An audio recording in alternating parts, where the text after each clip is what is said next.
Perhaps one of the best kept secrets in the fantasy and science fiction genre is the work of author Matthew Woodring Stover. Although he's gained some popularity for his Star Wars novels, especially his novelization of Revenge of the Sith, along with New Jedi Order Traitor, which are widely considered to be some of the best books in the Star Wars Legends canon. And although he's gained quite a bit of acclaim amongst fellow authors, including Scott Lynch, Christopher Ruocchio, and Janny Wurts, many of his original works have yet to break into the public sphere in the same way that some of his media tie-in fiction has done. This is especially true when talking about what may very well be his masterpiece, Heroes Die, both a pulpy action thriller and also a fantasy novel that deals with some really deep and interesting themes here. It's easy to ask the question, is it strictly a fantasy novel? And even though the cover itself declares it as such, the answer is a little bit more nuanced. Heroes Die is set in the backdrop of a far future, slightly dystopian version of Earth that is a bit of Fahrenheit 451 mixed with Blade Runner. In this future, the majority of mankind lives in their screens. They live vicariously through entertainment. And this entertainment comes in a very unique form because actors in this version of Earth have stopped performing entertainment through movies and television, but rather go on adventures and quests that people will live in a deeper VR, almost VR inside the mind. And these adventures don't take place here on Earth, but rather in a parallel dimension known as Overworld.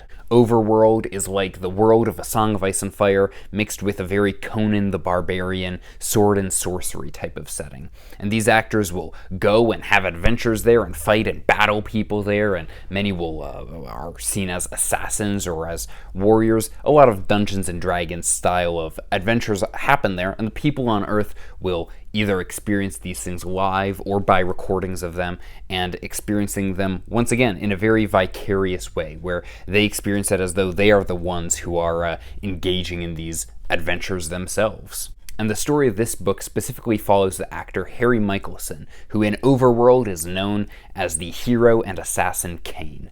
And he is sent on one last job, as many of these stories do, by his producers on Earth to assassinate the new emperor of Overworld, who has gone on a witch hunt against actors. He sees them as this very dangerous group, which in many ways is quite accurate as they are, and has decided to eliminate all actors that he comes across. And to go on, like I said, a sort of cleansing of the land of these foreign invaders that are coming. And for Kane, for our main character, this becomes especially personal when his estranged wife has vanished in Overworld. She's an actor herself, and she has vanished. And so he goes on this last mission to both take out this emperor and also rescue his wife, figure out what happened to her and where she's gone. His wife has a very different philosophy from him. Although Kane is known as being, he's the most popular actor on Earth. People love his adventures. And although he's known as being a dangerous mercenary and assassin in Overworld, his wife, named Pallas Rill, has a very different philosophy. She's much more of a Scarlet Pimpernel type of character, rescuing those who are being oppressed by the government or who are being unjustly persecuted by them, and bringing them to places of safety while still in Overworld. She's very much a do-gooder type of adventurer. And so Harry and Pallas have a conflict of ideologies there, which leads to some of their estrangement. And yet he's trying to both save his marriage and the woman that he loves, while time is very quickly running out for him to do so in Overworld. And over the course of the story, Kane gets on the bad side, both of those in high leadership here on Earth, and also those in high leadership in Overworld as well. And as he is torn back and forth between these two worlds, the stakes get even higher, and we learn that maybe the people on Earth are just as dangerous, if not more, than the Dark Lords and sorcerers of the fantasy land as well. If it's not clear from that description, this book really leans into some of the pulpy elements that we have come to expect from fantasy stories. And yet Stover imbues this book with a razor-sharp authorial voice His writing is so clear, it is so dynamic, it's sharp like a razor and moves like a locomotive forward. He's very witty, and his writing of violence is quite dynamic. And that becomes an important part of this story. We'll talk about this more later in the video, but really this is a book about violence. It's about assassins and adventurers and dark lords and ultimately the corporatizing of those things. And so Stover really brings a lot of weight, even in the way that he writes this, that really lends itself to the very subjects that he's trying to address in this book. His writing style can be, for many people, quite polarizing, and yet you will be able to tell just from the prologue, as you come across some of his witticisms, some of his crasser side, and the way that he writes his characters, you'll be able to tell whether or not this is a book for you. Now, there are many twists and turns along the way, but even from that prologue, you'll figure out whether or not this is something that you should pass on or something that you'll be able to engage with. Stover in his writing also very creatively uses point of view. For most of the book, it's written in third person, as many books are, and yet when we're hearing things from Kane's point of view, when it is in his adventurer mode, where the people of Earth would be able to vicariously experience this, it's all written in first person POV, putting us in the very situation of the viewers, the vicarious viewers of Earth in this far future. We get to experience it as they would have. And this book becomes incredibly immersive in that way because of the very way that he writes it. I'm going to briefly go over some of the things that I think are done very, very well in this book, and then some of the things that are a bit more negative, things that either I didn't like or that I think other people might not like. And the first thing that we're going to talk about is the world building. I described the overworld as A Song of Ice and Fire meets Conan, and I think that's a pretty accurate description. On the surface, it seems very sword and sorcery, but as you begin to learn more, and as some of the layers begin to be peeled back, you get to see a lot of the political inner workings and some of the dirty underside of this world of adventuring and swashbuckling. This really is a swashbuckling book. That's a good descriptive word for it.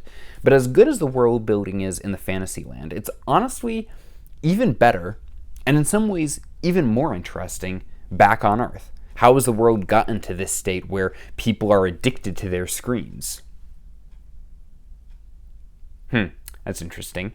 How has it gotten to this place where everybody is obsessed with entertainment, with following actors, with getting entertainment from such violent things? Many of these actors in Overworld, Kane especially, get their entertainment, or rather entertain the masses, by creating chaos and confusion in this parallel dimension. And yet that is how they entertain the masses, and so because of that, this is seen as justified. Nobody bats an eye at this. And there's a lot to be said about the corporatizing of violence for entertainment. We'll talk about that more. But as the book goes on, the stuff on Earth becomes even more fascinating and almost as engaging as the overworld fantasy plots do as well. The two sides of the story are beautifully balanced as it goes on. Another thing that I'd say in the positive corner of this is the plot as well. It begins very simple. You know, the description of the man trying to save his estranged wife is a plot that is not foreign to many of us. It's a very familiar archetype, and yet it develops complexity and a multitude of twists and turns as the story goes on. So as it proceeds, we learn a lot more of that the producers on Earth have a lot of extra intentions in things that they're playing with in this adventure that really maybe they don't actually care about Kane saving his wife or about completing the mission as much as they do what will get the most views, what will get them the most money, what will be the most entertaining story for them to produce out of this adventure, what has the most replay value out of this adventure. But we also get to learn a lot more of what's happening in Overworld, and this Dark Lord named Myakoth is much more than what first meets the eye. And some of the backstabbing and secret plots that develop as the book goes along keep the book incredibly gripping and dynamic as it continues. I'll also touch on the characters here because Stover's writing of characters is very well done. Kane reads like a typical 80s tough guy character, whether that's Indiana Jones or John McClane from Die Hard. He reads as one of these, smart talking, wise guy, like grumpy, gruff, tough guy types. And to me, I eat that stuff up. The Jack Reacher-esque type characters, that is my bread and butter. I love that. And so having a tough guy fantasy novel is right up my alley. But also, it wouldn't work as well if he weren't so well balanced out with his estranged wife, Pallas Rill. Like we talked about, she has a very different philosophy of life from Cain, and she really does civilize him. She becomes a counterpoint to his gruffer mannerisms, to his view of the world, and she helps balance out a lot of that part of his personality. As far as the villains, Administrator Kohlberg, who is the producer and Cain's manager back on Earth, very quickly brings in a corporate angle to the story and becomes very well developed as it goes along. We begin to see the dark underside of the entertainment industry. Not that that would reflect in any way the entertainment industry of today, by no means, of course. We begin to see how desperate he is to maintain his position, his high status, by exploiting other people and putting them in harm's way and being very callous towards that because it benefits him and it profits him more.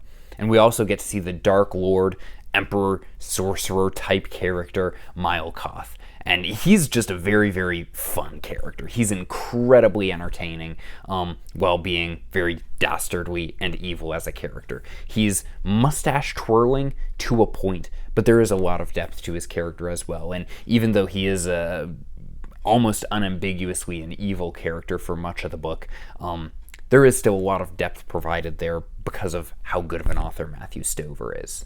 And then a few themes I'd like to touch on here is that this is, in many ways, a violent piece of entertainment that is a meditation on and a deconstruction of violent entertainment. There's the classic moment from the movie Gladiator where Maximus shouts out to the crowds, "Are you not entertained? Is this not why you are here?" And really, even though this book outdates or predates Gladiator by quite a bit, there's a lot of that in this book where Matthew Stover really causes us to pause and reflect. As much as we are thrilled by Cain's adventures and by his skill as an assassin and by the bloodiness of his blades, he also makes us pause and reflect on what are you taking pleasure in? What are you really taking enjoyment in? There's a thrill in it, but really there's a dark underside to it as well. When you consider what it is that you're glorying in, that you're taking entertainment and joy from as an audience member. Does that make you complicit in some way? Are you a participant by giving your approval because you're gaining personal satisfaction from viewing this?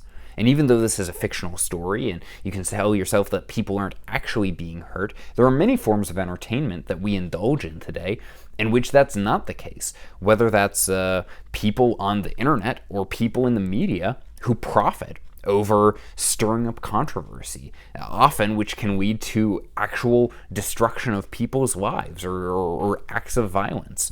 And so this is a very common thing, obviously, that we see today, and Stover addresses that of what does that say about us that we allow these things to be seen simply as entertainment or as profitable to us when it causes real lasting damage to other people.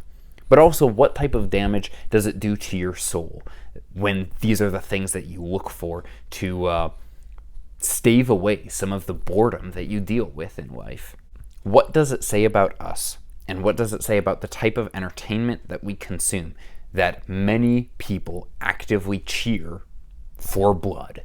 Stover also looks a lot at soulless corporate selfishness as well, the exploitation of others. There's a lot of that he addresses, but at its most basic level, this book is a love story between this man and his estranged wife, and about trying to make this marriage that they've fumbled in many ways, trying to make it work. And that theme of love and not giving up on each other and trying to pull through and making this work really is an undercurrent for this whole book and is one of the more powerful themes.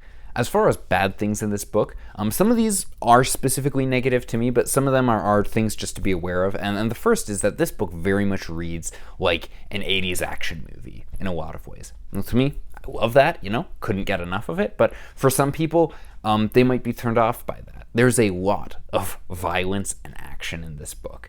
And that really shouldn't be too terribly surprising. A lot of fantasy books have that. But because of what Matthew Stover is trying to say as far as the themes of this book, that is strongly emphasized, and very intentionally so.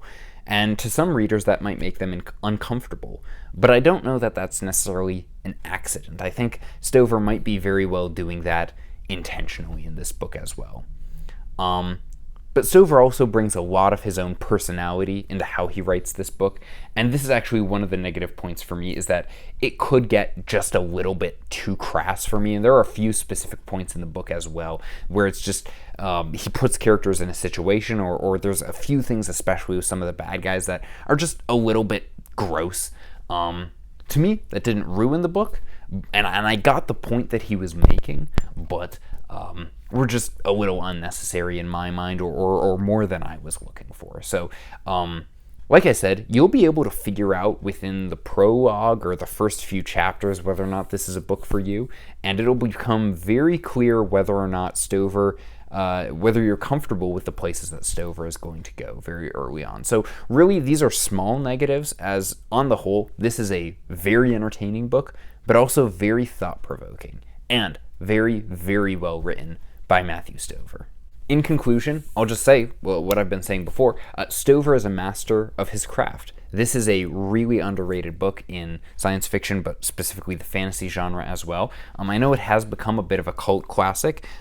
This cover specifically has become somewhat infamous, which if you pull up the full art piece of this cover, I think it's actually quite a good piece of art. And this cover in and of itself has it's like a snake eating its own tail. I've come around to actually really like it, and maybe that's just because it's so bad that it's good at this point. But I know that this is a big hit among some specific circles, but I don't think it's gotten quite the widespread popularity that it really deserves, because it is a fantastic novel and does unique things. And I don't know if I've been able to describe them well in this video, but Matthew Stover does some very unique things in this book that are unlike anything else that I've read in a fantasy novel. Like I said, many fantasy books, say like The First Law, or even some of Sanderson's books, will take like 3, 4, 5 ideas and play with them. Matthew Stover takes like 27 different things, where it's like, what if there's this great assassin